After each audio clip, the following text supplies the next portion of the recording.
नमस्कार दोस्तों, आज की इस वीडियो में हम बात करने वाले हैं एक ऐसे अपडेट की जो 1 अप्रैल 2026 की सुबह से आपकी पूरी फाइनेंशियल लाइफ को सटली लेकिन स्ट्रांगली बदल सकता है। अगर आप नौकरी करते हैं, बिजनेस करते हैं या फिर घर गाड़ी खरीदने की प्लानिंग कर रहे हैं तो ये जानकारी आपके लिए बेहद जरूरी है। जरा इमेजिन कीजिए, आप होटल में एक बड़ा बिल पे करते हैं या फिर नई कार खरीदने जाते हैं या प्रॉपर्टी डील फाइनलाइज करते हैं और अचानक आपसे पैन कार्ड मांगा जाता है। लेकिन अब ये सिर्फ एक फॉर्मेलिटी नहीं बल्कि आपकी पूरी फाइनेंशियल एक्टिविटी का डिजिटल फुटप्रिंट बन जाएगा। 1 अप्रैल 2026 से सरकार इनकम टैक्स रूल्स 2026 के तहत पैन कार्ड से जुड़े कई बदलाव लागू करने जा रही है।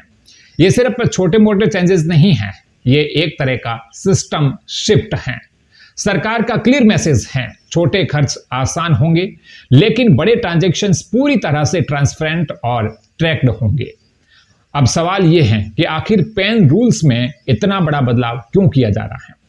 सरकार का फोकस अब डेटा ड्रिवन टैक्सेशन पर है, यानी हर बड़े ट्रांजैक्शन को ट्रैक किया जाएगा ताकि टैक्स इवेजन को कम किया जा सके। इसके साथ ही छोटे यूजर्स को राहत देने की कोशिश भी की गई है ताकि उन्हें बार बार पैन दिखाने की जरूरत ना पड़े। मतलब साफ है, कम झंझट लेकिन ज्यादा निगरानी। अब बात करते हैं उन चेंजेस की जो सीधे आपकी डेली लाइफ को अफेक्ट करने वाले हैं। सबसे पहला बड़ा बदलाव है कैश ट्रांजैक्शन को लेकर। पहले क्या होता था कि अगर आप हर दिन 50,000 या उससे ज्यादा कैश डिपॉजिट या विड्रॉल करते थे तो आपको पैन देना पड़ता था, लेकिन अब इस सिस्टम को बदल दिया गया है। अब 1 अप्रैल 2026 से डेली लिमिट की जगह एनुअल लिमिट को इंपॉर्टेंस दी गई है। अगर पूरे फाइनेंशियल ईयर में आपका टोटल कैश ट्रांजैक्शंस 10 लाख या उससे ज्यादा होता है तभी पैन जरूरी होगा। इसका मतलब है अब आपको हर बार बैंक जाकर पैन दिखाने की जरूरत नहीं पड़ेगी। छोटे छोटे ट्रांजैक्शंस आसान हो जाएंगे लेकिन साल भर का टोटल अमाउंट ट्रैक किया जाएगा। अब बात करते हैं कार और बाइक खरीदने वालों के लिए।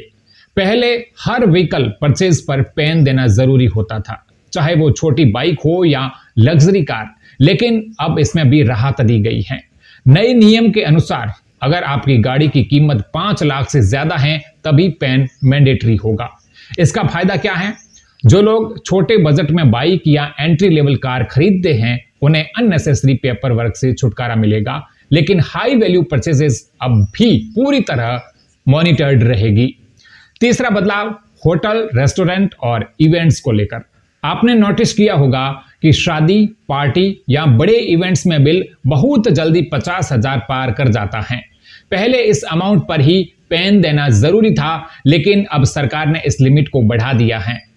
1 अप्रैल 2026 से अगर आपका बिल 1 लाख से ज्यादा होता है तभी पैन जरूरी होगा। इसका मतलब अब छोटे सेलिब्रेशन या डाइनिंग पर आपको पैन देने की जरूरत नहीं पड़ेगी, लेकिन बड़े खर्च जैसे शादी या लग्जरी इवेंट पूरी तरह ट्रैक होंगे। अब आते हैं सबसे बड़े और इंपैक्टफुल बदलाव पर, प्रॉपर्टी डील्स।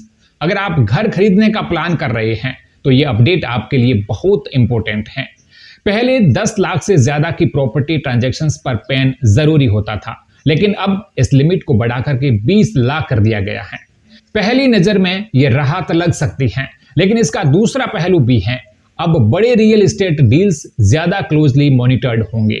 इससे टैक्स इवेजन को रोकने में मदद मिलेगी और ट्रांजैक्शंस ज्यादा ट्रांसपेरेंट होंगे। यानी प्रॉपर्टी मार्केट में अब ट्रांसपेरेंसी बढ़ेगी और ब्लैक मनी पर कंट्रोल करने की कोशिश की जाएगी। अब बात करते हैं इंश्योरेंस सेक्टर की। पहले इंश्योरेंस पॉलिसीज में पैन तभी जरूरी होता था जब प्रीमियम 50,000 से ज्यादा होता था, लेकिन अब रूल्स पूरी तरह से बदल दिए गए हैं। अब अगर आप किसी इंश्योरेंस कंपनी के साथ में फाइनेंशियल रिलेशनशिप शुरू करते हैं, चाहे प्रीमियम छोटा हो या बड़ा, पैन देना जरूरी होगा। इसका मतलब है इंश्योरेंस अब अकाउंट बेस्ड ट्रैकिंग सिस्टम में आ रहा है, यानी हर पॉलिसी होल्डर की आइडेंटिटी क्लियर और वेरीफाइड होगी। अब एक नजर डालते हैं कि इन चेंजेस का इंपैक्ट किन लोगों पर कैसे पड़ेगा। अगर आप सैलरी क्लास में आते हैं तो आपके लिए ये बदलाव काफी हद तक पॉजिटिव हैं, क्योंकि छोटे ट्रांजैक्शंस में राहत मिलेगी। मिडिल क्लास बायर्स को भी फायदा होगा, कम पेपर वर्क और कम परेशानी। डिजिटल यूजर्स के लिए यह सिस्टम और भी कन्वीनियंस होगा क्योंकि ऑनलाइन पेमेंट ऑलरेडी ट्रैक्ड होते हैं। लेकिन अगर आप कैश ज्यादा यूज करते हैं तो अब आपको सावधान रहना होगा क्योंकि हाई कैश यूजेस अब सीधे रेडार में आ जाएगा। रियल एस्टेट इन्वेस्टर्स के लिए भी मॉनिटरिंग बढ़ने वाली है, जिससे ट्रांसपेरेंसी तो बढ़ेगी लेकिन फ्लेक्सिबिलिटी थोड़ी कम हो सकती है। अब सबसे जरूरी सवाल, आपको क्या करना चाहिए? सबसे पहले अपना पैन आधार लिंक स्टेटस जरूर चेक करें। अगर आपका पैन इनएक्टिव हो गया है तो आप कई फाइनेंशियल एक्टिविटीज नहीं कर पाएंगे। दूसरा, यह इंश्योर करें कि आपका पैन एक्टिव है और डिटेल अपडेट है। तीसरा, कोई भी बड़ा खर्च करने से पहले उसकी लिमिट और रूल्स को समझ लें, चाहे वो कार हो, प्रॉपर्टी हो या कोई इवेंट। और सबसे इंपॉर्टेंट, धीरे धीरे कैश ट्रांजैक्शन को कम करके डिजिटल पेमेंट की तरफ शिफ्ट करें क्योंकि आने वाला टाइम पूरी तरह डिजिटल ट्रैकिंग पर बेस्ड होने वाला है।